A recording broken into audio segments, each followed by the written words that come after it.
How do you add an MCP server in Codex? First, you want to open up the Codex app, click on File, Settings, and then go to MCP Servers.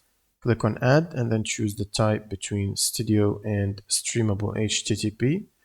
Fill out the details of the server, usually the URL, and if a token is required, you want to fill it out here and give it a name at the top, and then press the Save button to add it to this list here. You can also do that from the terminal if you're using the CLI or the command line tool by toggling your terminal in your project directory.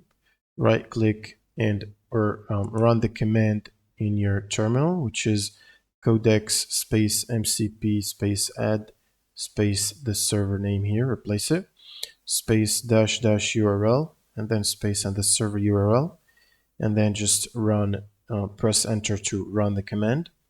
Now, if your server requires authentication such as OAuth, you want to run codex space MCP space login space provide your server name here, and you want to press enter, and this should basically authenticate the server.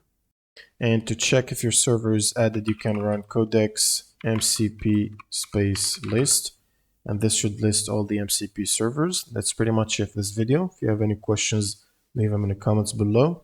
I'll see you on the next one.